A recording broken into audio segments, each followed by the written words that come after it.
Здравствуйте! В студии Вестника Кавказа Гия Саралидзе. Как всегда, мы говорим о самых главных и самых интересных событиях в мире футбола. Э, Не удалось нам поговорить о том, как сейчас после перерыва выглядит сборная России по футболу. Ну, как мы говорили в прошлых наших программах, перенесен был этот матч. Ну и пришло время теперь следить вновь за тем, как развиваются события в российском чемпионате. 22-й тур состоялся. На момент, когда мы записываем эту программу, не сыграна пока только одна игра, где первая команда армейцы Москвы будет встречаться на выезде с Владикавказской Аланией. Первая команда играет с последней. Ну, любопытно посмотреть, как будет развиваться эти события в этом матче. Для Газаева, Валерия Газаева, оба клуба родные. Но вот сейчас дела в Алании у него идут не так хорошо, как в свое время шли в армейском клубе.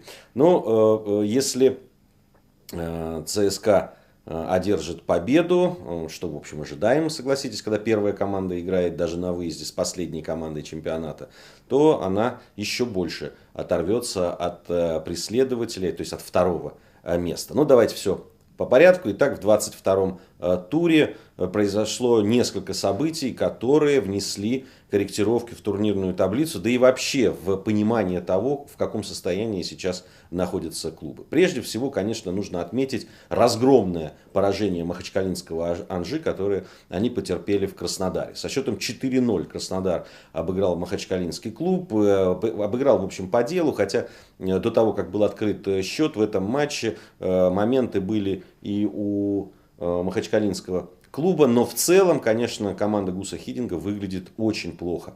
Все уже задаются вопросом, что же произошло с Анжи после вот этого перерыва, что произошло в первых весенних турах. Некоторые делают такие предположения, что ставка махачкалинским клубом была сделана на Кубок Европы, где у него очень хорошо шли дела, и где, в общем, клуб вылетел не совсем по игре, да, проиграл. И вот эта ставка себя не оправдала, что нанесло, в общем, такой и психологический удар, да, и, видимо, были какие-то просчеты в функциональной подготовке. Вот это, кстати, одна из тех причин, которую называют многие специалисты. Видимо, все-таки тренеры, хотя там очень опытные тренеры по физподготовке, у Гуса Хидинга проверенные специалисты, видимо, вот подготовка это к раннему началу, на Кубке Европы игры. Фактически там перерыв был такой скомканный, надо было выводить команду на функциональный уровень хороший к решающим матчам Кубка Европы. И вот там были допущены какие-то ошибки. Во-первых, команда очень вяло выглядит, во-вторых, очень много травм. Такое количество травм у игроков указывает прежде всего на то, что не хватает физических кондиций. Это прямая зависимость у футболистов, да и не только в футболе. Такая растренированность, неподготовленность, либо какая-то функциональная яма в подготовке физической приводит к многочисленным травмам. Что и мы видим в случае с Анжи. Вообще многие говорили, что наоборот, Анжи, который должен был готовиться к Кубку Европы, сможет выйти на хороший уровень, у него будет игровая практика серьезная, и в первых матчах весенней части чемпионата махачкалинцы сумеют набрать так нужные очки для того, чтобы оставаться преследователем ЦСКА, претендовать на первое место. Но вот произошло то, что произошло, и сейчас уже после этого поражения Анжи пропустил на вторую строчку питерский «Зенит». С другой стороны, уже отстает он на 7 очков от ЦСКА. Если ЦСКА победит Аланию, то это увеличится до 10 очков, при том, что остается всего 6 игр. Ну, призрачны довольно шансы, конечно, Анжи на то, чтобы претендовать уже на золотые медали. Почему так произошло? Наверное, на это все-таки нужно иметь более широкую и подробную информацию о том, как готовился клуб к этой весенней стадии, что там произошло. В общем, здесь детальная разработка. Но то, что какие-то ошибки были совершены, это уже очевидно. И будут ли сделаны какие-то орг-выводы, поплатится ли Гус Хидинг, соединил я адвоката с Хидингом, поплатится ли Гус Хидинг своим местом на тренерской площадке, на тренерском мостике клуба. Ну, посмотрим. Посмотрим, хотя, в общем, конечно, такой провал весенний может сказаться на дальнейшей судьбе этого опытного голландского специалиста.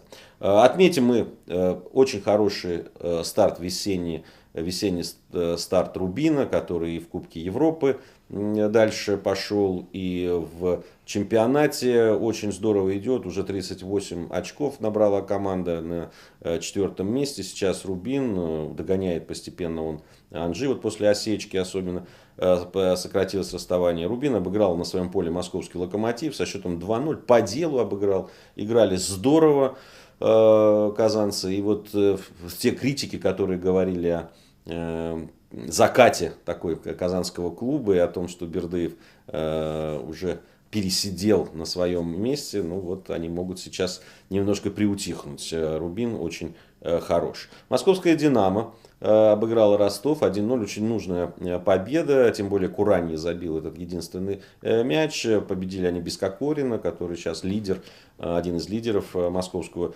«Динамо». Набрали очень нужные 3 очка. Тоже включились в такую борьбу за место в еврозоне, еврокубках. Это, конечно, для поклонников бело-голубых после вот этой затяжной, так и проблемной полосы, которая была у динамовцев, им, конечно, видеть отрадно. «Зенит». Питерский «Зенит», который очень жестко критикуют в последнее время, уже на продолжительное время, одержал победу. Уверенно они победили Грозненский «Терек». В Махачкале проходила эта игра. Напомню, стадион Грозненский был дисквалифицирован. И со счетом 3-0 «Зенит» одержал победу. Убедительная победа питерского «Зенита». И они оказались на 2-й строчке в турнирной таблице. Хватит ли им времени, сил, турнирной дистанции и позволит ли армейский клуб побороться питерскому за золотые медали, не знаю. Не уверен, надо посмотреть все-таки в каком состоянии сейчас армейцы. И вот как раз предстоящая игра с Аланией должна это показать. Это очень важно будет. Если армейцам удастся победить на выезде Аланию, а это им вполне по силам, турнирное положение будет, конечно, в их пользу, и все будет в их руках. Ну, наверное, вот основные события, которые произошли в 22-м туре российского чемпионата. Мы обязательно будем следить за тем, что будет происходить в играх. Будем следить за тем, как будут развиваться события, ну вот и в конкретном матче, который вот 1 апреля пройдет с Алани ЦСКА. Обязательно обсудим это в нашей студии здесь, на Вестнике Кавказа. Я напомню, что каждую неделю мы собираемся в этой студии и обсуждаем все самое интересное и все самое главное и важное в мире футбола. Спасибо, смотрите и слушайте Вестник Кавказа.